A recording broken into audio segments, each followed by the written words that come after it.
ആരാണ് ഈ നേതൃത്വം കൊടുക്കുന്ന SIT എന്ന പോലീസ് സംവിധാനത്തെ നിയന്ത്രിക്കുന്നത്? പാർട്ടിയുടെ ഔദ്യോഗിക സ്ഥാനത്തിരിക്കുന്നവർക്ക് നേരെ എന്ത് നടപടി ഇവിടുത്തെ കമ്മ്യൂണിസ്റ്റ് പ്രസ്ഥാനം സ്വീകരിച്ചു എന്നാണ് ഞങ്ങൾക്കറിയേണ്ടത്. അന്ന് തങ്കമണിയിൽ തെരഞ്ഞെടുപ്പ് ചരിത്രം നേരെ തിരിച്ചായിരുന്നു. ഈ വിമർശനം ഉന്നയിക്കുമ്പോൾ അവർക്ക് അനുകൂലമായി അവരെ സംരക്ഷിക്കാൻ ഈ ഗവൺമെന്റ് സ്വീകരിച്ച നടപടി പറയാൻ ചൂണ്ടിക്കാണിക്കാൻ കഴിയും.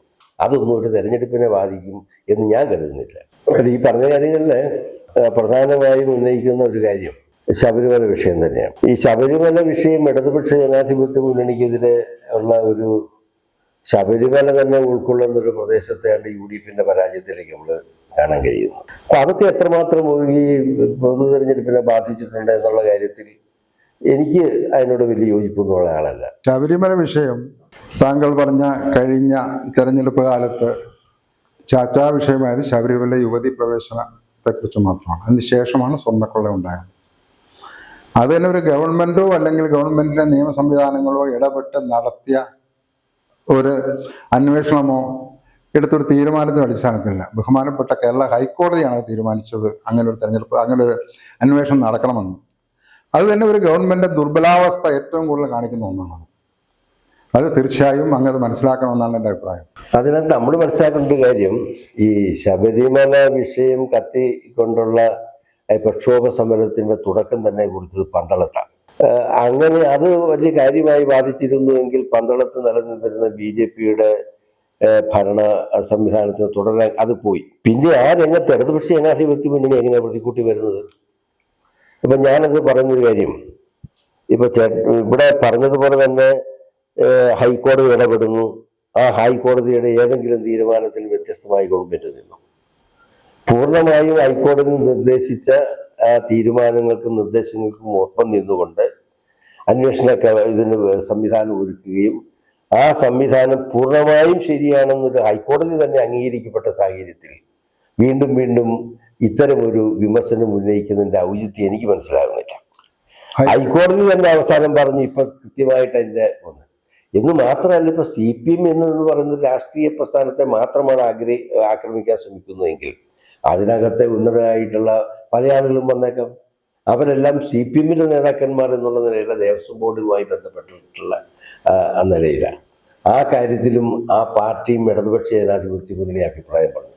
ഒരു തരത്തിലും അത്തരം ആളുകളെ അനുകൂലിക്കുകയോ അവരുടെ നടപടികളെ പിന്താങ്ങുകയോ ചെയ്യുന്നതിന് പകരം കർക്കശമായ നിലപാടുകൾ സ്വീകരിക്കുമെന്ന് പ്രഖ്യാപിച്ച കേരളത്തിന്റെ അന്തസ്സുള്ള ആർജവമുള്ളൊരു മുഖ്യമന്ത്രിയായി അവിടെ നമുക്ക് പിണറായി വിജയനെ ചൂണ്ടിക്കാണിക്കാൻ കഴിയും, ഇടതുപക്ഷ ജനാധിപത്യ മുന്നണിയെ ചൂണ്ടിക്കാണിക്കാൻ കഴിയും. കോടതി കുറ്റക്കാരാണെന്ന് കണ്ട് ജയിലിലേക്ക് അയച്ച പാർട്ടിയുടെ ഔദ്യോഗിക സ്ഥാനത്തിരിക്കുന്നവർക്ക് നേരെ എന്ത് നടപടി ഇവിടുത്തെ കമ്മ്യൂണിസ്റ്റ് പ്രസ്ഥാനം സ്വീകരിച്ചു എന്നാണ് ഞങ്ങൾക്കറിയേണ്ടത്.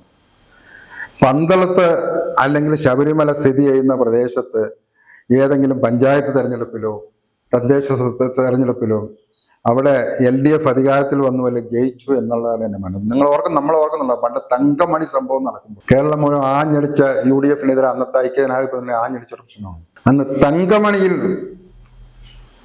തെരഞ്ഞെടുപ്പ് ചരിത്രം നേരെ തിരിച്ചായിരുന്നു. അതുകൊണ്ട് തെറ്റല്ലാതാവുകയോ അല്ലെങ്കിൽ അങ്ങനെ ഏതെങ്കിലും ഒരു സ്ഥലത്ത് ഒരു എക്സാമ്പിൾ വെച്ചുകൊണ്ട് മൊത്തമായി വിലയിരുത്തലോ ശരിയല്ല. ഇടതുപക്ഷ ജനാധിപത്യ മുന്നണി ശബരിമല കൊള്ളക്കാർക്ക് നേരെ, ശബരിമല മോഷണക്കാർക്ക് നേരെ എന്ത് നടപടി സ്വീകരിച്ചു?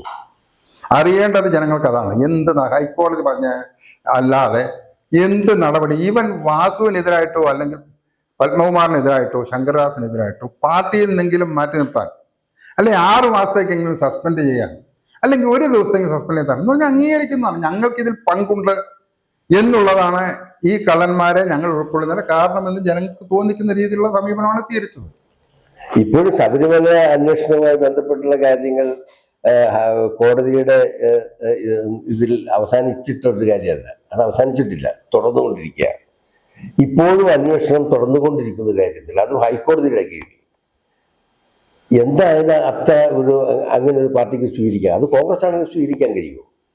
പത്മകുമാറിനെ പോലെയുള്ള CPMന്റെ അറിയപ്പെടുന്ന നേതാക്കന്മാരടക്കം വാസു അടക്കമുള്ള ആളുകൾക്ക് ഈ വിമർശനം ഉന്നയിക്കുമ്പോൾ അവർക്ക് അനുകൂലമായി അവരെ സംരക്ഷിക്കാൻ ഈ ഗവൺമെന്റ് സ്വീകരിച്ച നടപടി പറയാൻ ചൂണ്ടിക്കാണിക്കാൻ കഴിയും. ഏതെങ്കിലും തരത്തിൽ ഈ അഴിമതിയുമായി ബന്ധപ്പെട്ടിട്ടുള്ള CPMന്റെ ആളുകളാണെങ്കിലും ഇടതുപക്ഷ ജനാധിപത്യ മുന്നണിയുടെ ആളുകളാണെങ്കിലും അവരെ സംരക്ഷിക്കുന്ന തരത്തിൽ അവർക്ക് അനുകൂലമായ തരത്തിൽ അവരെ പ്രോത്സാഹിപ്പിക്കുന്ന തരത്തിൽ ഒരു നടപടി ഇടതുപക്ഷ ജനാധിപത്യ മുന്നണി ഗവൺമെന്റോ അല്ലെങ്കിൽ കേരളത്തിന്റെ മുഖ്യമന്ത്രിയോ സ്വീകരിച്ചതായി ചൂണ്ടിക്കാണിക്കാൻ കഴിയാത്തവർ സ്വാഭാവികമായിട്ടും ഇത്തരം ചില വിമർശനങ്ങൾ രാഷ്ട്രീയത്തിൽ ഉന്നയിച്ചുകൊണ്ട് വരിക എന്നുള്ളത് അസ്വാഭാവികമാണ്. അതൊന്നും ഒരു തെരഞ്ഞെടുപ്പിനെ ബാധിക്കും എന്ന് ഞാൻ കരുതുന്നില്ല. തെരഞ്ഞെടുപ്പിനെ ബാധിക്കുമോ എന്നുള്ള അവസ്ഥയിലേക്ക് കടക്കുന്നതിന് മുമ്പ് സാധാരണ ജനങ്ങൾക്ക് ബോധ്യമാകുന്ന ഒരു കാര്യമുണ്ട്. സാധാരണ ഒരു ക്രിമിനൽ കേസ് ഉണ്ടായാൽ കോടതിയിൽ ചാർജ് ഷീറ്റ് സമർപ്പിക്കാൻ സ്വാഭാവിക ജാമ്യം കിട്ടുന്ന കാലപരിധി 90 ദിവസത്തിന് മുമ്പ് ചാർജ് ഷീറ്റ് സമർപ്പിക്കാൻ വൈകിയാൽ അവർക്ക് സ്വാഭാവിക ജാമ്യം കൊടുക്കാനുള്ള നിയമവ്യവസ്ഥയിലുള്ളതാണ്. ഇത്തരം ഒരു കേസുണ്ട്. ഇടക്കാല ചാർജ് ഷീറ്റ് പോലും 120 ദിവസമായിട്ട് പോലും ഇതുവരെയും സമർപ്പിക്കാൻ കഴിഞ്ഞിട്ടില്ല. ആരാണ് ഈ നേതൃത്വം കൊടുക്കുന്ന SIT എന്ന പോലീസ് സംവിധാനത്തെ നിയന്ത്രിക്കുന്നത്? പിണറായി വിജയനാണെന്ന് പറയുന്നതിൽ എന്തെങ്കിലും തിരിച്ചൊരു മറുപടി പറയാനുണ്ടോ?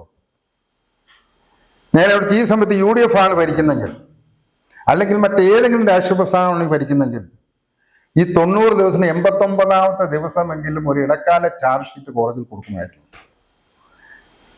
അന്നമുണ്ടെന്ന് എല്ലാവർക്കും മനസ്സിലാകും.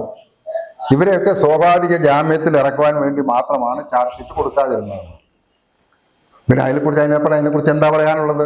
ഒരു നടപടി സ്വീകരിക്കാൻ ഒരു പ്രസ്ഥാനത്ത് കഴിഞ്ഞാൽ ആ പ്രസ്ഥാനത്തിന്റെ അസ്തിത്വത്തെ കുറിച്ച് എന്താ നമുക്ക് പറയാനുള്ളത്? ഒന്നും പറയാനില്ല.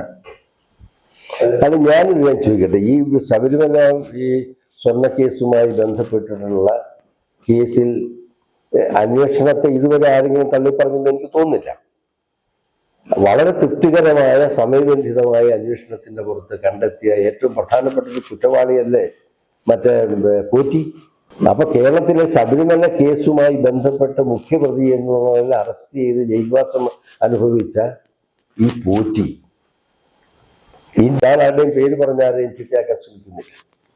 അത്ര ഉന്നതരായിട്ടുള്ള നേതാക്കന്മാരുടെ സാന്നിധ്യത്തിൽ സോണിയാഗാന്ധി എന്ന് പറയുന്ന ദേശീയ നേതാവിന്റെ വസതിയിൽ പോലും ഈ ശബരിമല കേസുമായി ബന്ധപ്പെട്ട പ്രതി കടന്നു ചെല്ലാൻ കഴിയുന്നു എങ്കിൽ സത്യത്തിൽ ഞാൻ ചോദിക്കും, ഇങ്ങനെ വിമർശനത്തിന് തന്നെ പ്രസക്തി ഉണ്ടോ? പക്ഷെ ആ ഒരു വാദം ഉന്നയിച്ചുകൊണ്ട് ഏതെങ്കിലും തരത്തിൽ പ്രതിപക്ഷത്തെ ചോദ്യം ചെയ്യാനോ പ്രതിപക്ഷത്തിന്റെ വാദഗതികളെ തള്ളിപ്പറയുന്നതിനോ ഇടതുപക്ഷ ജനാധിപത്യ മുന്നണിയിലേക്ക് തോന്നിട്ടുണ്ടോ? വന്നിട്ടില്ല. അപ്പൊ അതൊന്നും, അത്തരം ചില സംഭവങ്ങൾ ചൂണ്ടിക്കാണിച്ചുകൊണ്ട് ഇടതുപക്ഷ ജനാധിപത്യ മുന്നണിയും പിണറായി വിജയൻ എന്ന് പറയുന്ന കേരളത്തിന്റെ മുഖ്യമന്ത്രിയും ചെറുതാക്കി കാണിച്ചുകൊണ്ട് ഒറ്റപ്പെടുത്തിക്കൊണ്ട് കേരളത്തിൽ വീണ്ടും അധികാരത്തിൽ വരാൻ ശ്രമിക്കുന്ന അല്ലെങ്കിൽ കഴിയുമെന്ന് പ്രതീക്ഷിക്കുന്ന ഐക്യ ജനാധിപത്യ മുന്നണിക്ക് കൊടുക്കുന്ന ഏറ്റവും വലിയ ശക്തമായ രാഷ്ട്രീയ പ്രഹരമായി ഈ തെരഞ്ഞെടുപ്പ് മാറി എന്നുള്ളതാണ് യാഥാർത്ഥ്യം. വളരെ രസകരമായ ഒരു വസ്ത്രം. ശ്രീ പോറ്റിയെ സോണിയാഗാന്ധിയുമായി ബന്ധപ്പെടുത്തിയുള്ള ഇടതുപക്ഷ മുന്നണിയുടെ ഓരോ ആരോപണം ആ പ്രസ്ഥാനത്തിന്റെ അസ്തിത്വം തന്നെ ഇല്ലാതാകുന്നു എന്നാണ് ഞങ്ങളെപ്പോലുള്ളവർക്ക് മനസ്സിലാക്കാൻ കഴിയുന്നത്. ഇന്ത്യയെ വിലക്ക് ചോദിച്ച ഒരു കുടുംബ പരമ്പരയുടെ ഭാഗമാണ് അവരൊക്കെ. സ്വാഭാവികമായും പോറ്റി സോണിയാഗാന്ധിയെ കണ്ടു, മറ്റെന്തെങ്കിലും കാര്യങ്ങൾ സോണിയാഗാന്ധിയെ സമീപിച്ചു എന്ന് പറഞ്ഞുകൊണ്ട് നമുക്കറിയാം, നാഷണൽ ഹെറാൾഡ് കേസിൽ 38 മണിക്കൂർ സോണിയാഗാന്ധിയെ ചോദ്യം ചെയ്തതാണ് BJP സർക്കാർ, മോദി സർക്കാർ. ഒരു തുരുമ്പും ഒരു തെളിവും കണ്ടെത്താൻ കഴിഞ്ഞില്ല.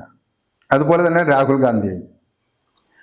അവരെയൊക്കെ ഈ രക്ഷപ്പെടാൻ വേണ്ടി ചില മറ പിടിച്ച് മുമ്പോട്ട് പോകുന്നതിൻ്റെ അപ്പുറം അന്വേഷിക്കട്ടെ, SI അന്വേഷിക്കട്ടെ, സോണിയാഗാന്ധിയെ ചോദ്യം ചെയ്യട്ടെ, രാഹുൽ ഗാന്ധിയെ ചോദ്യം ചെയ്യട്ടെ, ധൈര്യമുണ്ടെങ്കിൽ എന്നേ ഞങ്ങൾക്ക് പറയാനുള്ളൂ.